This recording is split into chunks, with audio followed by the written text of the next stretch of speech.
أنا بدأت التصوير بعد صافرة الحكم مباشرة، صوت صفير البلبل، يحس إني جبت العيد في البداية.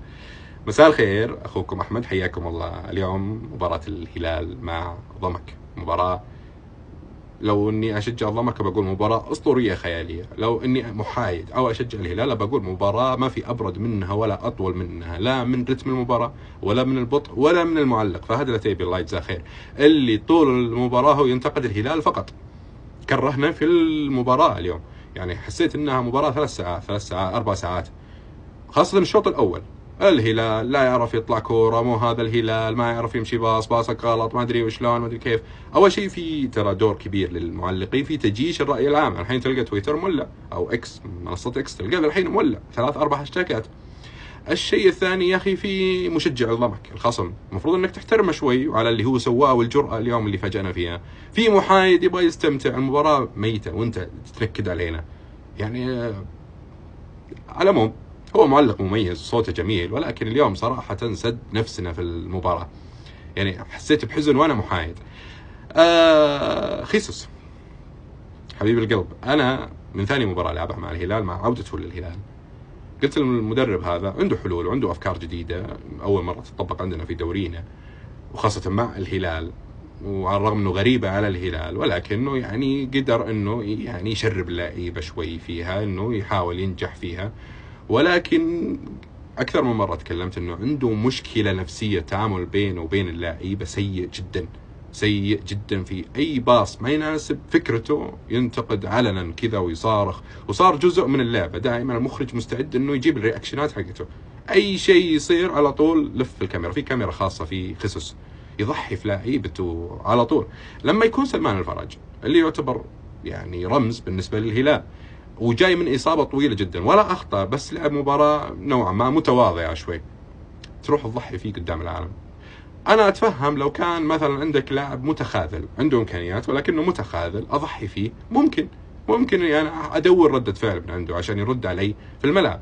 بينما لما تيجي للكابتن اللي جاي من إصابة وفي مباراة كانت سيئة أساسا، واللي قدامك مقفل صح، ما أوجدت الحلول، وتروح تضحي فيه كل مرة تطلع في الكاميرا تضحي لك بلاعب لاعبين. أنت ما عمرك أخطيت؟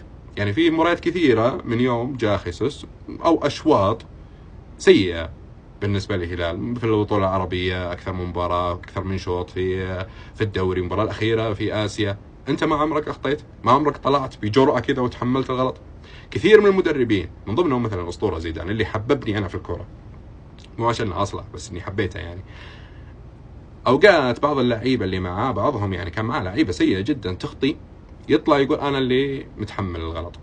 إيش ردة فعل اللاعب؟ إيش تتوقعون منه؟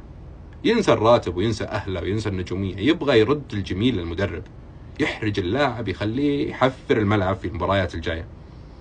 بينما أنا لو كنت لاعب أقل من سلمان مثلا، أقل من سلمان اللي هو قائد الهلال ويعتبر الرمز، وأشوفه يضحي في الكابتن بالطريقة هذه، لما أخطي في المباراة يبي ينتقدني، وهو على الدكة يبي يقعد يصارخ وبيسوي شو، وداري انه في المؤتمر بيضحي فيني. كيف ابى اؤمن فيه ولا ابغى العب بمتعه عشان اقدر اعطي اللمسه؟ اذا ما كان اللاعب مرتاح نفسيا صعب انه يبي يعطيك افضل ما عنده. شوفوا الحين نجوم اليوم يعطوا باصات سيئه، باصات غريبه مقطوعه بدون ضغط. الشيء الثاني برضو، لما تشوف كل الفريق قاعد يعطي باصات غلط، اعرف انه في جانب نفسي كبير جدا. يعني هذه انا نظريتي، هذا اللي انا مؤمن فيه. لما الكل يخطي اعرف انه في مشكلة نفسية عند الفريق.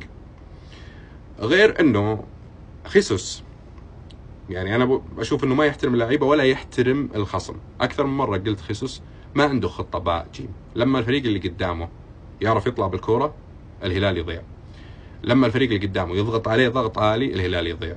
الهلال داخل مستعد نفسيا كذا اني انا بقطع كوره في مناطق الخصم وبجيب اجوال سريعه وابدا استمتع فيها المباراه. لما ما يصير السيناريو اللي هو قاعد يتوقعه او اللي هو مهيئ نفسه ولاعيبته عليه، اللعيبه تنسى الكوره. يعني دائما استشهد في مباراه الهلال والاتحاد، كانت كلاسيكو، كانت خياليه يعني. شوف الشوط الاول كيف، يعني مو هذا الهلال اللي نعرفه، والشوط الثاني كيف لما جاء ضغط عالي ما في أي خطة بديلة، ما في كيف أقدر أتعامل مع الأغلاط أو مع هذا الضغط أو مع الشيء الغير متوقع.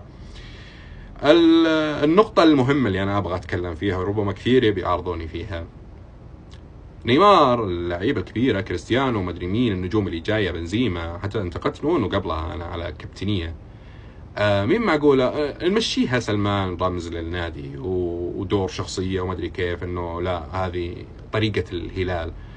طيب بعده سالم الدوسري ما في مشكلة، بس احنا نتكلم عن الاسم، على الاسم. كابتن البرازيل، كابتن المنتخب البرازيلي، كابتن المنتخب التاريخي، وجايبه بمبلغ خيالي الكل يتمناه، جايبه ما تعطيه الكابتنية.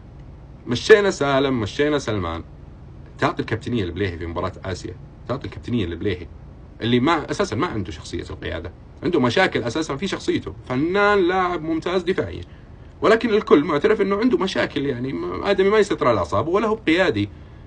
تبي يقود مين؟ تبي تخليه يقود مثلا كوليبالي اللي بجنبه، يبي يوجه كوليبالي، ولا بيوجه بونو، ولا النجوم اللي بجنبه، ولا قدامه نيفيز يبي يوجههم؟ احد بيتقبل منه مثلا؟ ولا تعطيها النيمار؟ خلى نيمار فنيا يلعب كذا مثل ما تقول بعدم جديه، قاعد يستهبل، يعني قاعد يسوي مهارات، يحاول يفر، يحاول، ما في قتاليه. لكن لما تكون الكابتنيه عليه، تتسلط عليه الاضواء ويحس بالمسؤوليه، يلعب لعب شامل. انا سويت مراوغه وما نجحت، احاول العب على المضمون. لما تكون معي انا الكابتنيه وتكون المفروض اني انا اللي اوجد الحلول، بينما لما ما تكون عليه الاضواء ولا الكابتنيه ولا ذاك التقدير، يعني ما اتوقع انه بيلعب بذيك الجديه صراحه. ما ادري، هذه وجهه نظر، ولا ادري عاد، يعني غير الجانب التسويقي والفني. تكتيكيا برضو نتكلم انه في بعض الخصائص تيجي باكج مع بعض، لازم تيجي مع بعض. لما انا عندي لعيبه سريعه ولا ومثلا فريقي اقل من المنافس وابغى العب على المرتده، لازم العب دفاع منطقه، لازم العب متاخر. لما انا عندي مشاكل دفاعيه ولا العب بدون كوره ولعبي مباشر، لازم يكون عندي ضغط شرس غير طبيعي. مشكله الهلال اليوم لما يجي يدافع يلعب بال4-4-2 قدام، متروفيتش ونيمار ما يضغطوا نهائي، يعني فقدوا الميزه اللي كانت عند خيسوس، اللي جاي يحاول انه يغير فكر الهلال ويدرسهم او يعطيهم هالطريقه الجديده عليهم هذه، بالضغط الشرس جدا واللعب المباشر على الباب. فصار ضمك يطلع من مرمى بشكل سلس جدا، ولما يوصل وسط الملعب تقابل لعيبه فنانه، ما هي لعيبه ارتكاز ولا لعيبه خشنه تقطع كوره.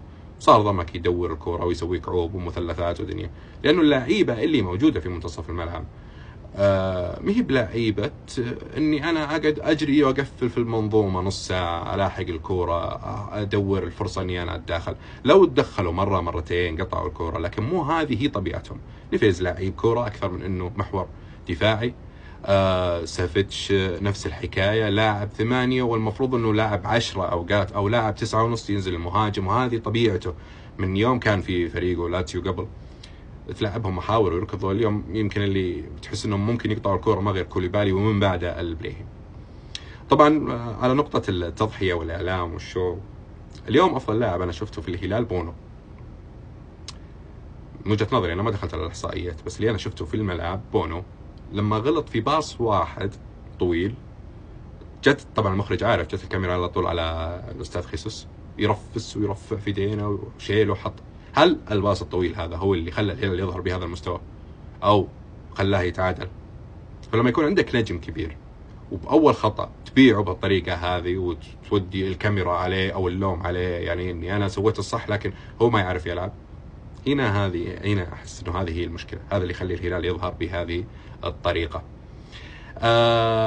على العموم هارد لك الهلال على هذا المستوى، ونتمنى القادم افضل ان شاء الله، نشوف كوره جميله نستمتع فيها، حتى لو كنت محايد ولكني ابغى استمتع في كل مباراه اتابعها للفرق خاصه الكبيره اللي فيها نجوم عالميه.